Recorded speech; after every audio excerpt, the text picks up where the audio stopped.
Nós vamos falar com o diretor da Regional Norte da Enel São Paulo, Marcelo Puertas. Marcelo, obrigada por atender aqui a Band News FM.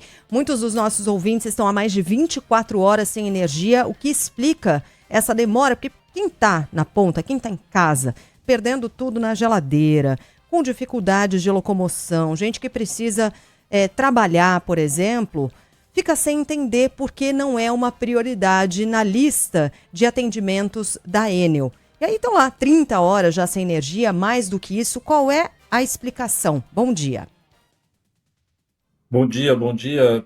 Primeiro, gostaria de agradecer até a oportunidade de a gente falar, né, do nosso trabalho e, né, o que explica, né? Vamos lá. A gente teve ontem, né, ventos que começaram na madrugada e que foram até às 18, 19 horas, segundo o Climatempo, né, que chegaram a 98 quilômetros por hora, né, registrado 98 quilômetros. Então, diferente, né, daquelas tempestades que no final da tarde fica tudo escuro, cai, né, tempestade, água, chuva, vento, 2, 3 horas, diferente disso e causa, né, toda a destruição. Diferente disso que a gente viveu ontem, né, foi algo completamente diferente, né, atípico, ou seja, né, ventos de 98 quilômetros que perduraram por todo o dia. Esse vento causou, né, diversas árvores caídas, né? Então imagina que árvores caem sobre a rede, né? E destroem literalmente a rede, né? Você tem poste caído, você tem né, transformadores caídos, cabos caídos e você tem que fazer uma reconstrução da rede. A gente não está aqui comentando e falando sobre um simples reparo, é algo extremamente complexo, né? Imagine que para eu levar esses transformadores, levar esses postes, esses cabos, né, que foram destruídos. Eu tenho que voltar até, né, eu tenho toda uma logística, nós Enel temos toda uma logística na cidade de São Paulo, mas eu preciso, né, as equipes precisam voltar até esses almoxerifados, colocar esses equipamentos em cima de um caminhão, né, bastante grande, transitar pela cidade, que vira um caos nesse momento, e fazer toda essa reconstrução de rede. Então, do que a gente está falando é algo extraordinário e extremamente complexo, né? Mas a gente, de ontem para hoje, a gente recuperou 35% já dos clientes desligados e vem trabalhando, né, ao longo do dia para diminuir isso e religar todos os clientes. Por outro lado, a gente tem aqui uma notificação da Prefeitura de São Paulo pedindo explicações sobre veículos da Enel parados nas garagens, por exemplo, na região central de São Paulo, ali no pátio próximo à Estação da Luz, né, por ironia, Estação da Luz, mas muitos veículos da companhia que estão estacionados em um momento em que há tantos clientes assim sem energia elétrica, né? Esse documento da prefeitura aponta um grande número de veículos estacionados, pede justificativas para essa demora, deu 48 horas para que a empresa responda, já há algum tipo de resposta pronta para a Prefeitura de São Paulo? Por que é que isso está acontecendo?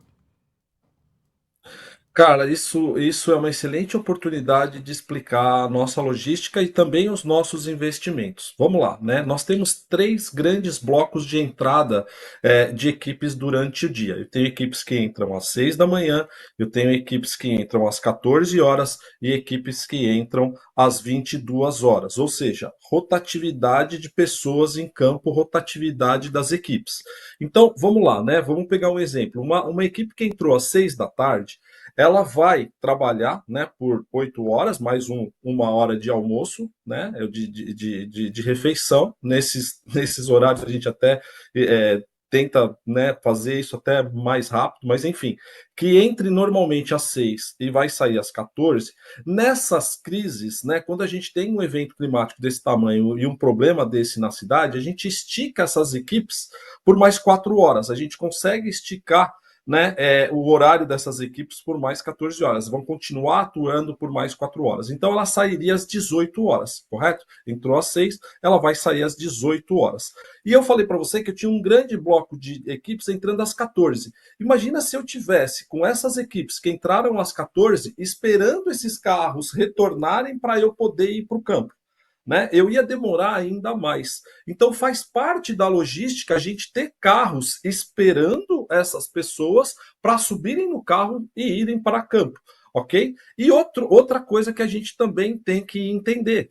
Eu falei que eu utilizo equipamentos, esses carros, esses caminhões estão com equipamentos dentro e eu uso esses equipamentos no restabelecimento. Eu troco, né, os parafusos, eu troco os isoladores, eu troco todos os equipamentos que estão lá dentro do caminhão. Depois eu tenho que repor todos esses equipamentos no caminhão. Então, esses caminhões, quando voltam para as bases, a gente reabastece esses caminhões com equipamentos e eles vão para a rua. E isso roda 24 horas por dia. Eu tenho equipes entrando e saindo 24 horas no dia. Já quero fazer perguntas sobre o sábado, porque hoje ainda venta, então para hoje a gente já deve se preparar para a possibilidade de quedas de outras árvores e também tem a chegada de uma frente fria, trazendo chuva especialmente para o sábado. A Enel está trabalhando para valer com essas previsões, porque a gente já fica com medo. Eu estou aqui pensando, sábado já vou ficar sem energia de novo. Como é que está a organização em relação a hoje e ao sábado, principalmente com chuva forte em São Paulo?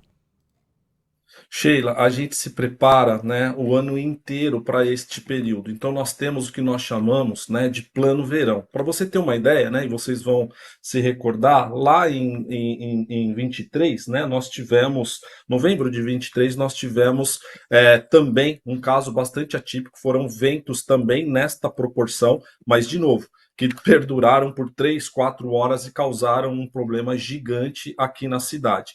O de ontem perdurou o dia inteiro e trouxe muito mais problemas. Mas, enfim, a gente se prepara, né? Como eu estava comentando, todo ano no que a gente chama de período seco, período antes do verão, né? Com todas as nossas manutenções e investimentos. Para você ter uma ideia, a gente podou o ano passado 600 mil árvores. Esse ano a gente chega em aproximadamente 700 mil árvores. Toda a parte de telecontrole, né? Telecontrole é toda a automação que a gente faz na rede para que quando a gente tem um problema desse tipo, ele se auto-reconfigure e deixe, né, o menor número de pessoas desenergizadas por conta dessa reconfiguração. Deixa somente o local onde você tem o problema. Toda a parte de manutenção, toda a parte também, né? A gente entrou com motoeletricistas, né? Porque a gente aprendeu lá em 23, né? Você tem uma série de caminhões pesados que no trânsito de São Paulo, difícil de chegar até o local, a gente consegue, né? Com os motoeletricistas, chegar mais rápido, fazer todo um diagnóstico e até fazer alguns restabelecimentos, né? Eles conseguem fazer 70% dos restabelecimentos que o caminhão faz. E de 23 para cá, para vocês terem uma ideia, nós contratamos 1.200 eletricistas a mais e estamos agora em fase, né, de treinamento, contratação de mais 400 eletricistas. Então, a gente tem, né, uma parceria com o Climatempo, a gente sabe e prevê esses efeitos climáticos e se prepara para ele. É claro, né, que quando entra algo completamente atípico, né?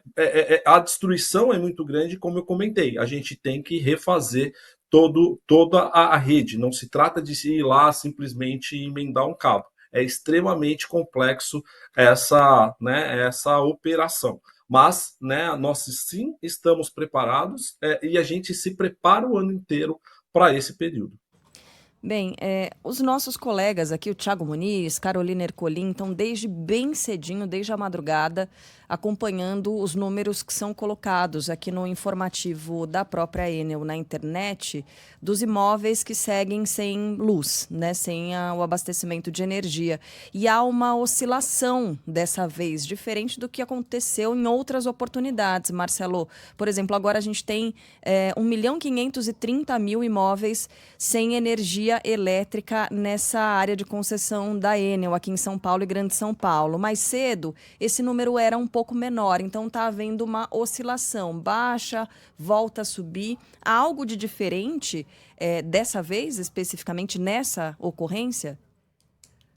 Totalmente diferente. Nós estamos neste momento com ventos que chegam a 70 quilômetros por hora. Então você está restabelecendo clientes, né? Eu acompanho isso, todas as ocorrências. Nós temos os grandes blocos de cargas, que na sua grande maioria nós já estamos com equipe trabalhando, né? E a gente restabelece e cai uma árvore do outro lado e a gente tem que correr para lá. Então a gente vê sim esse movimento acontecendo, né?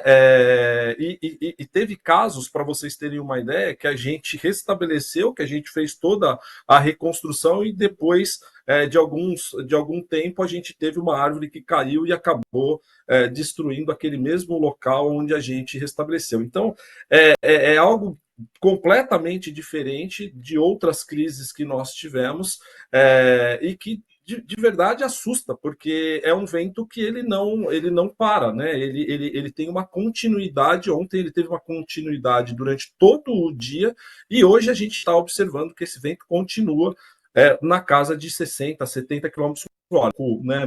Menos, a velocidade é um pouco menor, mas continua ventando na cidade.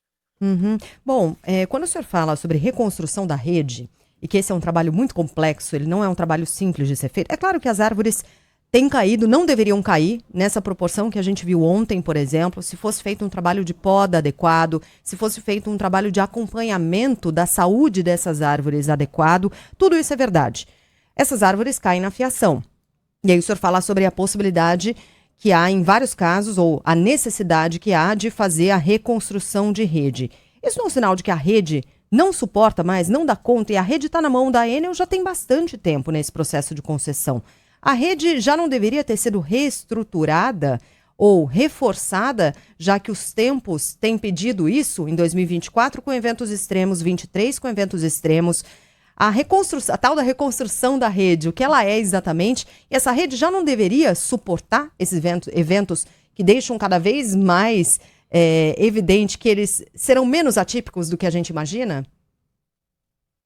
Sim, né? A gente tem toda a nossa área de engenharia, Sheila, que pensa tudo isso, né? A gente vem sim reforçando a nossa rede, mudando inclusive a tecnologia dessa rede para que ela suporte esses ventos, que ela suporte esses efeitos climáticos que estão acontecendo. Agora, Sheila, é importante dizer que isso não acontece só aqui em São Paulo, né? Recentemente aconteceu no Chile, recentemente aconteceu nos Estados Unidos, aconteceu em vários outros lugares, né, do mundo e aqui no país também, né? A gente teve o caso, né, do Rio Grande do Sul, a gente tem casos que estão sendo diferentes de tudo aquilo que a gente vinha observando. A severidade, né, desses efeitos climáticos, eles estão ficando cada vez maiores. Sim, concordo, nós temos sim que se preparar para isso e estamos se preparando, mudando tecnologia, colocando rede mais reforçada, fazendo podas de árvore, fazendo remanejamento de árvore. Nós temos um convênio com a prefeitura, né? A prefeitura é responsável pelas árvores da cidade, né? E a gente tem sim, né, com eles alguns trabalhos que a gente vai lá, identifica que a árvore está doente, que a árvore está com problema, e a gente, né, retira essa árvore, faz um replantio, né, enfim, né, de árvores com espécies adequadas para conviverem, né, embaixo da rede, enfim. Então, sim, tem esse trabalho, né, que a gente vem fazendo, vem trabalhando para evitar esses problemas. Seu diretor da Regional Norte da Enel de São Paulo, Marcelo Puertas, conversando com os nossos ouvintes. Obrigada, viu, Marcelo, pelas informações. Ajuda a gente, por favor. Bom trabalho para vocês por aí. Eu agradeço. O que eu posso garantir, Sheila, cara, a gente vai trabalhar incansavelmente para restabelecer a energia até o último cliente que tá desligado. Eu costumo dizer, né, a gente sofre, né, também bastante por aqui, porque é óbvio que a gente quer deixar todo mundo restabelecido, mas esse grupo que está em campo, né, esse grupo de pessoas, de profissionais, né, que são extremamente capacitados, né, eles trabalham com tensões de 88 mil volts, 15 mil volts, né, não é algo simples, né, eles estão trabalhando, eles, como eu comentei para vocês, né, eles trabalham aquele período, né, das 6 até as 18 horas, voltam para casa, descansam e voltam para cá. Então, é um time que está lutando e vai lutar até o fim para a gente restabelecer todos.